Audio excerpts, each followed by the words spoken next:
अस्सलाम वालेकुम dear students. आज हम नाइन्थ मैथ्स न्यू बुक 2025 जो है वो स्टार्ट कर रहे हैं। तो एक्सरसाइज 1.1 से स्टार्ट करते हैं। क्वेश्चन नंबर 1 है identify each of the following as a rational और इरेशनल नंबर।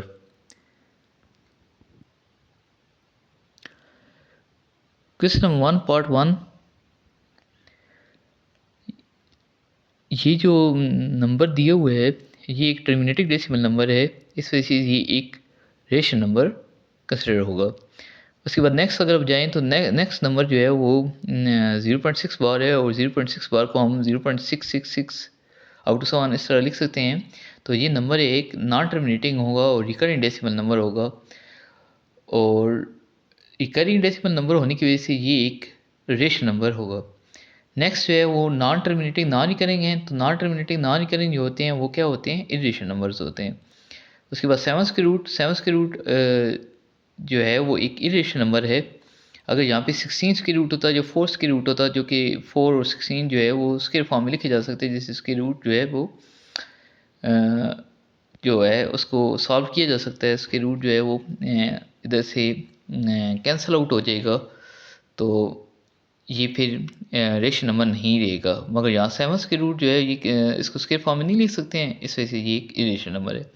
नेक्स्ट अगर आप ई की तरफ जाएं तो ई और पाई जो होते हैं ये नॉन टर्मिनेटिंग नॉन रिकरिंग होने की वजह से ये इरेशनल नंबर होंगे।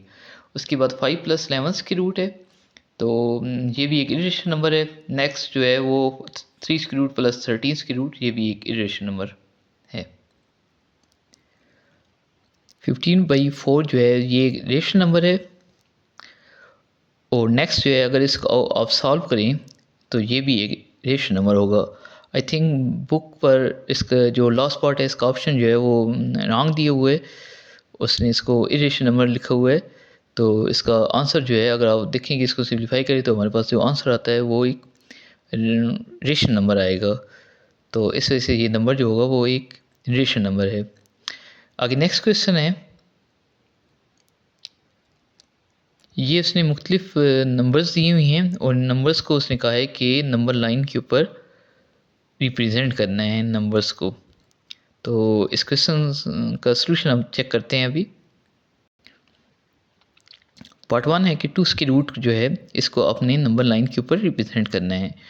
तो अगर आपने 2 के रूट को नंबर लाइन के ऊपर रिप्रेजेंट करना है तो हम एक ट्राइंगल बनाएंगे और उस ट्राइंगल की दोनों साइड्स जो हैं उन दोनों साइड्स की लेंथ जो है वो 1 लेंगे। तो जो बेस है वो हमने 1 ले लिए, जो इसका परपेंडिकुलर है वो भी हमने 1 ले लिए। तो अगर हम पाइथागोरस थ्योरम अप्लाई करें तो हम हमारे पास हाइपोटेन्यूज की लेंथ आ जाती है।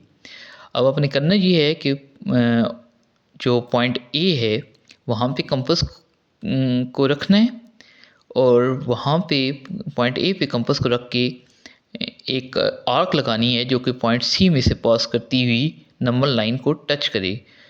अब ये जो आर्क है ये पॉइंट सी में से पास करती हुई जब नंबर लाइन को टच करेगी तो नंबर लाइन के ऊपर जिस पॉइंट को टच करेगी वो पॉइंट जो होगा वो 2 स्क्वायर रूट को रिप्रेजेंट कर रहा होगा, क्योंकि हमने कंपास को 2 स्क्वायर रूट की लेंथ के अकॉर्डिंग ओपन किया था।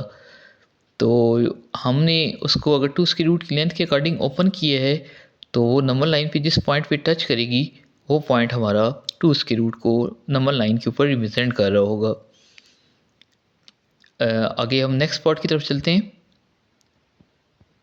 नेक्स्ट पार्ट जो है वो थोड़ा कॉम्प्लिकेटेड है इस लिहाज से कि अब हमारे पास उसने कहा है कि 3 स्क्वायर रूट को नंबर लाइन के ऊपर रिप्रेजेंट करें।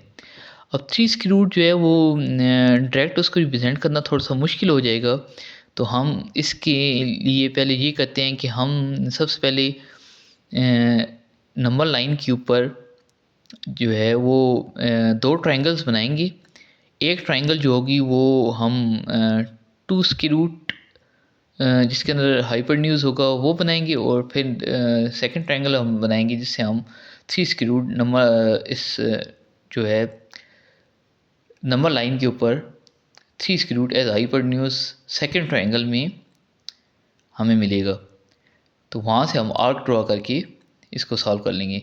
तो सबसे पहले आपने करना ये है कि एक ट्रायंगल बनानी है, पॉइंट जो 3 स्क्वायर रूट को करस्पॉन्ड कर रहा है उसको हम दो राइट ट्रायंगल्स बनाएंगे। फर्स्ट वन जो हम ट्रायंगल बनाएंगे राइट ट्रायंगल, उसके अंदर हम दोनों साइड्स की लेंथ जो है बेस और परपेंडिकुलर दोनों 1 1 लेंगे। उससे हमें हाइपोटेन्यूज मिल जाएगा 2 स्क्वायर रूट पाइथागोरस थ्योरम लगा के ट्रायंगल ABC पर।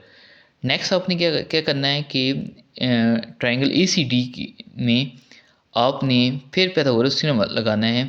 तो अब आपके पास बेस जो होगी वो 2 स्क्वायर रूट होगी, परपेंडिकुलर आपने 1 लेना है, तो वहाँ से आपने एक ट्रायंगल कंस्ट्रक्ट कर लेनी है। अब इस ट्रायंगल की जो हाइपोटेन्यूज है वो 3 स्क्वायर रूट है, तो ये हाइपोटेन्यूज की जितनी लेंथ इस ट्रायंगल के अंदर आपको शो हो रही होगी वो अपने कंपास से मेजर कर लेनी है। तो आपने ए को सेंटर मानते हुए आपने एक आर्क लगानी है जो कि नंबर लाइन को पॉइंट पी पर टच करेगी। तो ये वो पॉइंट होगा जो कि 3 स्क्वायर रूट वाला पॉइंट होगा जो नंबर लाइन के ऊपर रिप्रेजेंट करेगा। थर्ड क्वेश्चन जो है हमारे पास है कि 4 1/3 को अपने नंबर लाइन के ऊपर रिप्रेजेंट करना है। तो 4 1/3 को नंबर लाइन के ऊपर रिप्रेजेंट करने के लिए आप ये करेंगे कि ये जो फर्स्ट वाला जो फर्स्ट पार्ट है इसका, उसके अंदर 4 लिखा हुआ है। तो 4 जो है वो आपको ये बताएगा कि नंबर किस नंबर से आगे होगा और नंबर जो है वो किन दो नंबर्स के बीच में होगा। अब 4 से नंबर आगे होगा और 4 और 5 के बीच में नंबर जो है 4 1/3 लाई करेगा। जो नीचे वाला हिस्सा है जो 3 है वो हमें ये बता रहा है कि इस 4 और 5 के बीच में हमने 3 पोर्शंस करने हैं और हमारा आंसर जो होगा वो फर्स्ट पोर्शन पे आएगा। तो फर्स्ट पोर्शन के ऊपर जो पॉइंट है वो हमारा 4 1/3 वाला पॉइंट होगा। नेक्स्ट जो है 4 पार्ट जो है उसके अंदर आपने इस नंबर को नंबर लाइन के ऊपर रिप्रेजेंट करना है। तो इस नंबर को नंबर लाइन के ऊपर रिप्रेजेंट करने के लिए आप ऐसे करेंगे कि सबसे पहले तो जो इसके 3 पार्ट्स हैं, ये कंपाउंड फ्रैक्शन दी हुई है तो कंपाउंड फ्रैक्शन के 3 पार्ट्स हैं। फर्स्ट पार्ट जो है वो 2 है, -2। तो नंबर जो है ये -2 हमें ये बता रहा है कि नंबर जो है वो -2 और -3 के बीच में है। और नीचे 7 जो है वो हमें ये बता रहा है कि -2 और -3 के बीच में हमने कितने पार्ट्स करने हैं। और ऊपर वाला जो टॉप पे वैल्यू है 1 वो हमें ये बता रही है कि नंबर जो है वो किस पार्ट के ऊपर होगा।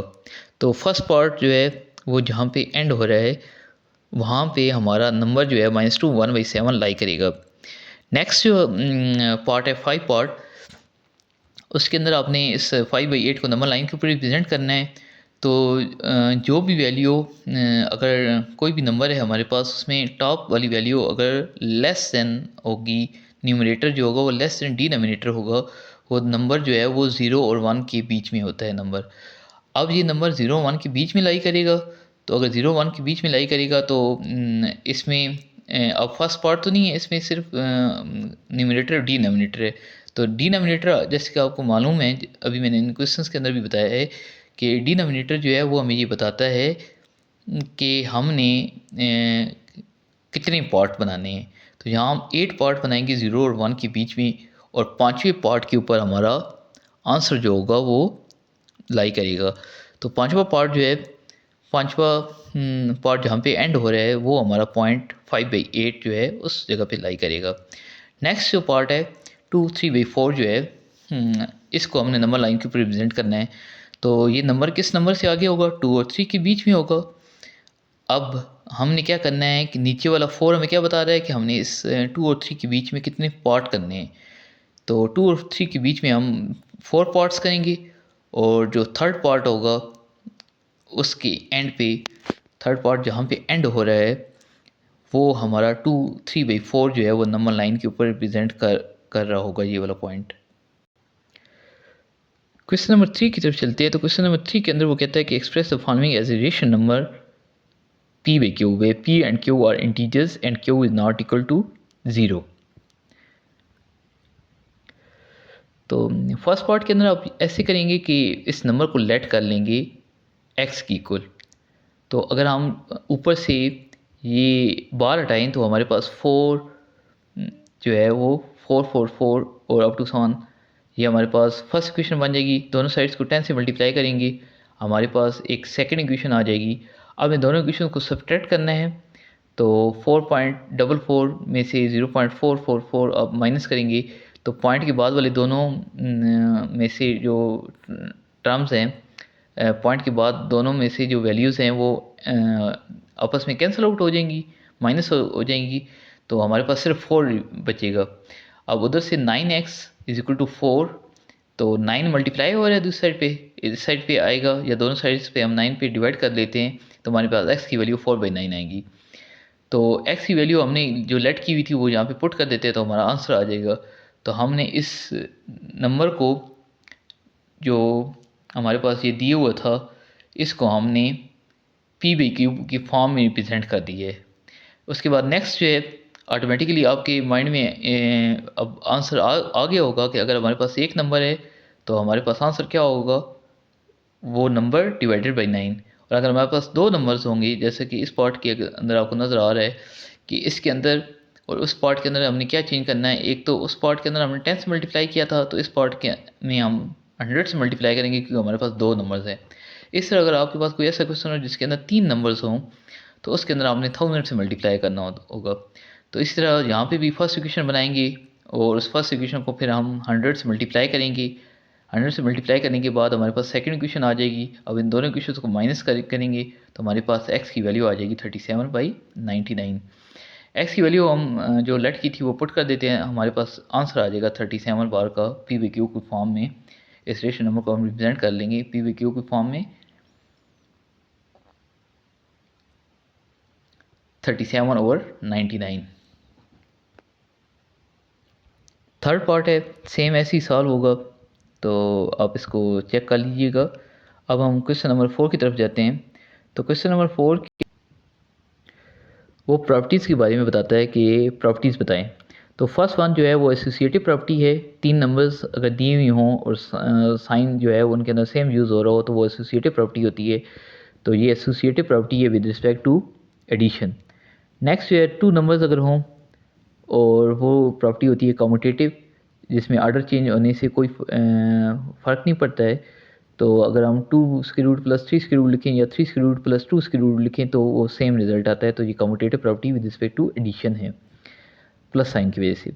उसके बाद दो नंबर्स हैं, उनको ऐड करने से अगर एडिटिव आइडेंटिटी आंसर आ रही है तो वो दोनों नंबर्स एडिटिव इनवर्स कहलाते हैं। तो यहाँ पे एडिटिव इनवर्स की प्रॉपर्टी यूज़ हो रही है। उसके बाद नेक्स्ट जो है वो डिस्ट्रीब्यूटिव प्रॉपर्टीज यूज़ हो रही है। और लॉ कौन सा यूज़ हो रहा है, left distributive property, left distributive law use हो रहा है। तो लेफ़्ट साइड से एक वैल्यू मल्टीप्लाई हो रही है अंदर दोनों वैल्यूज़ से। उसके बाद नेक्स्ट जो है 5 पार्ट जो है उसकी वो एडिटिव आइडेंटिटी प्रॉपर्टी इस्तेमाल हो रही है। उससे नेक्स्ट पार्ट के अंदर मल्टीप्लिकेटिव आइडेंटिटी प्रॉपर्टी इस्तेमाल हो रही है, क्योंकि वन को मल्टीप्लिकेटिव आइडेंटिटी कहते हैं। वन को मल्टीप्लिकेटिव आइडेंटिटी इस वजह से कहते हैं कि वन को अगर किसी भी नंबर से मल्टीप्लाई करें तो उसकी आइडेंटिटी चेंज नहीं होती है, वो नंबर चेंज नहीं होता है, इस वजह से वन को मल्टीप्लिकेटिव आइडेंटिटी हम कहेंगे। उसके बाद जो नेक्स्ट पार्ट है पार्ट 7, उसके अंदर हमारे पास तीन नंबर्स दिए हुए हैं और तीन नंबर्स के अंदर दरमियान में अगर सेम साइन यूज़ हो रहा हो तो मैंने आपको जैसे पहले बताया था पार्ट 1 में कि वो एसोसिएटिव प्रॉपर्टी कहलाती है। तो ये associative property with respect to multiplication है।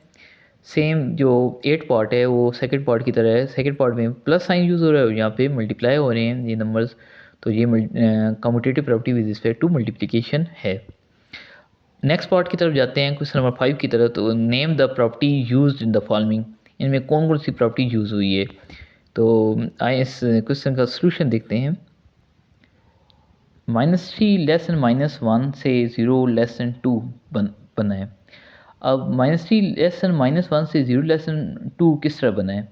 दोनों साइड्स पे अगर आप देखें इनइक्वालिटी की दोनों साइड्स पे अगर हम +3 ऐड कर दें तो हमारे पास 0 लेस देन 2 आता है। तो मतलब ऐड करने से ये वैल्यू आई है हमारे पास, तो ये एडिटिव प्रॉपर्टी यूज़ हो रही है। उसके बाद आपको पता है जैसे कि a लेस देन b है तो इनइक्वालिटी चेंज हो रही है। इनइक्वालिटी 3 सूरतों में चेंज होती है। अगर आप में से कुछ स्टूडेंट्स को नहीं मालूम है तो मैं बता देता हूँ कि इनइक्वालिटी 3 सूरतों में चेंज होती है। फर्स्ट सूरत ये होती है कि अगर दोनों साइड्स पे वैल्यूज़ को हम उल्टा दें तब इनइक्वालिटी चेंज हो जाती है, या दोनों साइड्स पे अगर हम माइनस से मल्टीप्लाई कर दें तब भी इनइक्वालिटी चेंज हो जाती है, या हम जगह चेंज कर दें तो तब इनइक्वालिटी चेंज हो जाती है। उल्टाने से, माइनस से मल्टीप्लाई करने से और जगह चेंज करने से इनइक्वालिटी चेंज होती है। तो यहाँ पे क्या हुआ है, दोनों साइड्स को उल्टा दिया गया। अगर उल्टा दे तो लेस देन से ग्रेटर देन के साइन में ये चेंज हो जाएगा, और ये रेसिप्रोकल प्रॉपर्टी इस्तेमाल हो रही है कि जब वैल्यूज़ को उल्टा दिया जाता है, रेसिप्रोकल ले लिया जाता है, तो इनइक्वालिटी का साइन चेंज हो जाता है। उसके बाद नेक्स्ट क्वेश्चन है, नेक्स्ट पार्ट है इसका, तो उसके अंदर दोनों साइड्स पे वैल्यू ऐड हो रही है सी, तो ये एडिटिव प्रॉपर्टी है। उससे नेक्स्ट क्वेश्चन जो है, दोनों साइड्स पे एक वैल्यू मल्टीप्लाई हो रही है, तो ये मल्टीप्लिकेटिव प्रॉपर्टी है। और नेक्स्ट पार्ट जो है 5 वाला पार्ट, इसके अंदर देखें कि इनइक्वालिटी चेंज हुई है। इनइक्वालिटी चेंज इस वजह से हुई है कि यहाँ पे सी लेस दैन 0 दिया हुआ है। अगर कोई नेगेटिव वैल्यू मल्टीप्लाई होती है, जैसे कि मैंने अभी ऊपर बताया है कि यहाँ पे सी नेगेटिव वैल्यू कंसिडर हो रही है, तो अगर कोई नेगेटिव वैल्यू मल्टीप्लाई होती है तो इनइक्वालिटी ऑटोमेटिकली चेंज होना है। इनइक्वालिटी ने 1/c से मल्टीप्लाई करने की वजह से इनइक्वालिटी चेंज हो जाएगी। तो यहाँ पे एक वैल्यू मल्टीप्लाई हो रही है, तो ये मल्टीप्लिकेटिव प्रॉपर्टी है। नेक्स्ट जो है 6 पार्ट जो है, इसके अंदर अगर आप चेक करें तो ए ग्रेटर देन बी और ए इक्वल टू बी और ए लेस देन बी, ये ट्राइकोटोमी प्रॉपर्टी इस्तेमाल हो रही है।